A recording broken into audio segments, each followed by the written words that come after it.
So we're back to the question of the courtyard within a courtyard. One courtyard inside another courtyard, and that is abounding into an alley.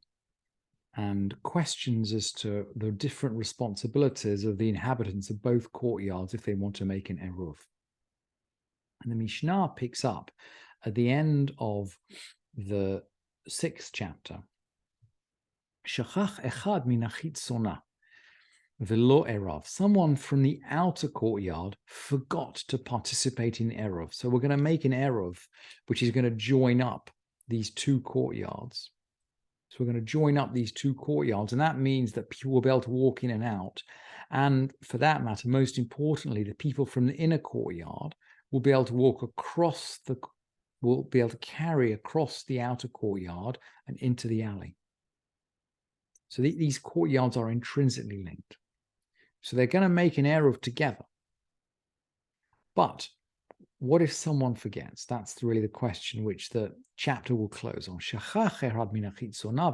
Someone from the outer courtyard forgot to participate in eruv.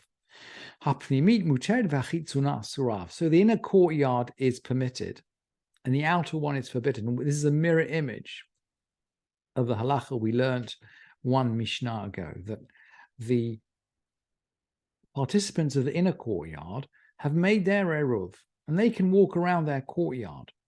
The outer courtyard is in some way joint property because the inhabitants of the inner courtyard own the right of access. They own a right of way over it. So the eruv over the outer courtyard can't be complete without everyone's consent or everyone's participation.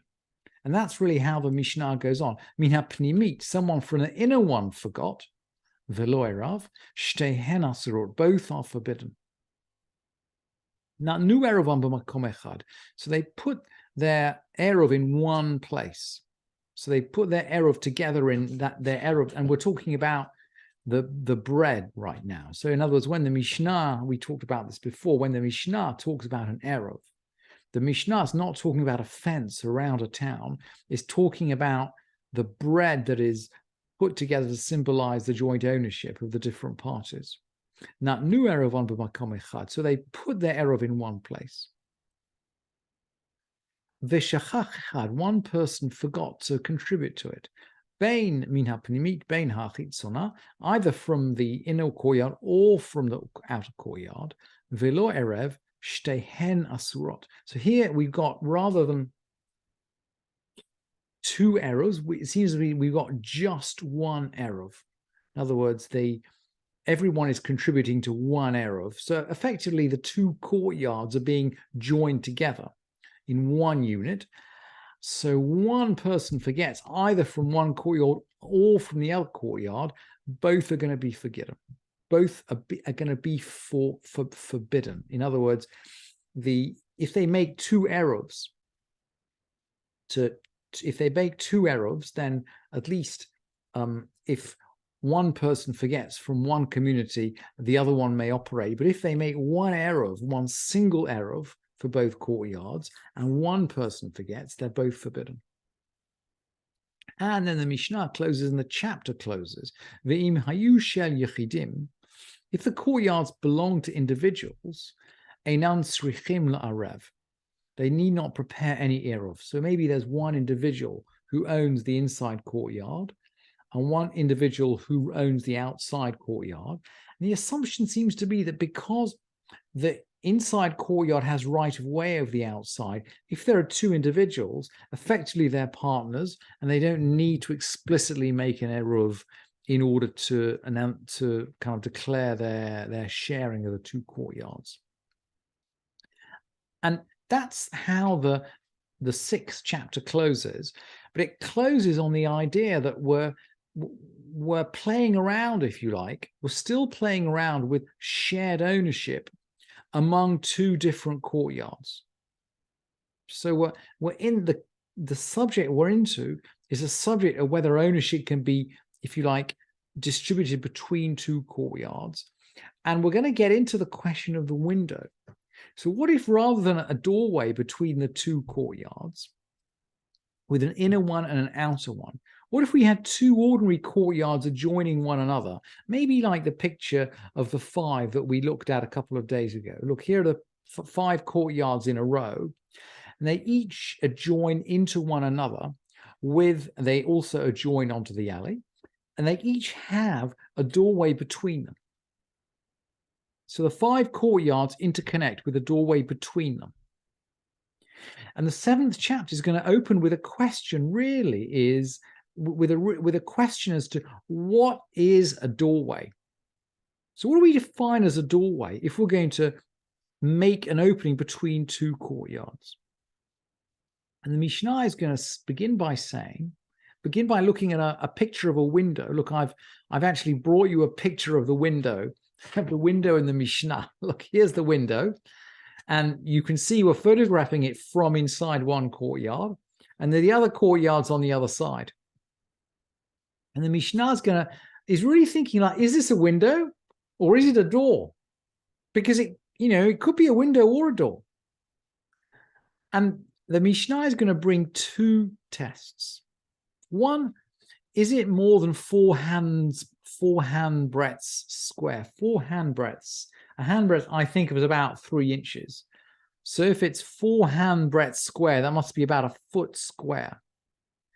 That might just about be large enough for a very small person to wiggle through a foot square. Maybe a child could wiggle through a window a foot square. Certainly, any smaller than a foot square, you could not get through it. Even a child couldn't get through it. So that's the first question the Mishnah will ask. Is it more than 4 hand breadths square? Second question the Mishnah will ask is it less than 10 hands breadths off the ground? Because if it's close to the ground, it feels like a doorway, right? If it's high off the ground, it feels more like a window, doesn't it? And for the purpose of walking through it, again, you can't just walk through an opening which is more than 10 hands breadths off the ground. You've got to practically jump over it. And we've seen before that 10 hand breadths, that's about 30 inches. So that's getting on for a yard. That is the critical mass, if you like, for a fence. Once a barrier is 10 hand breadths high, it's a real halachic barrier. So the Mishnah will ask, Chalon shebein shtei chatzerot, a window between 2 courtyards. Arba'a al arba'a, 4 by 4, b'toch hasara, less than 10 high, ma'arvin shenaim ve'imratzu ma'arvin echad. They can prepare 2 eruvin, or if they want, they can prepare 1. They can consider this space, as long as we've got at least 4 by 4, they can consider this space either 2 courtyards or 1 courtyard. It's their choice. But pachot me'arba'a al arba'a, if it's less than 4 by 4, or if it's further off the ground from 10 tefachim, ma'arvin shnaim ve'ein ma'arvin echad. They prepare 2 eruvin, they cannot prepare 1. If the window's not big enough to be a door, they have to consider it as 2 different courtyards. Along the same lines, kotel shebein shtei chatzerot. What if there's a wall between the 2 courtyards? Gavoha asara v'rachav arba. This was 10 hands breadths high and 4 hands breadths wide. So now the 4 hands breadths, rather than being the width of the window, is actually the width of the wall. And the halacha is actually that if it's anything 4 hands breadths wide, is basically a space in its own right. And the Mishnah teaches if you've got a wall like that, it's 10 tefachim high, it's 4 tefachim wide. Ma'arvin shnaim ve'ein ma'arvin echad. We make 2 eruvin, not 1. This wall is sufficient to divide the 2 courtyards. It's not a window, it's a wall. But it's its own domain. Hayu borosho ferot, there were fruit on top of it. People can climb up from one side and eat, and people can climb up on the other side and eat. Once it's above 10 tefachim, it's essentially neutral space. Uvilvad shelo yoridu lamata, but they can't carry them down. They can't. You can get up there. You can eat the fruit. Maybe there's a fruit tree on top of the wall, but we can't carry it down. Nifritza hakosal. The wall was breached. Ad eser amot, to 10 cubits. That means we have a breach, but so we have a breach that is less than 10 cubits. And again, 10 cubits, 10 amot is going to be a critical factor here. Nifritzakatol ad eser amot ma'arvin shnaim. If it's less than 2 cubits, the residents can make 2 eruvin. Ve'imratsu ma'arvin echad. If they want, they can make just 1 eruv. Mipnei shehu kepetach, because it's like a doorway. A breach of less than 10 cubits is a bit like a doorway. So we might consider going back to the question of whether the window is a door, right?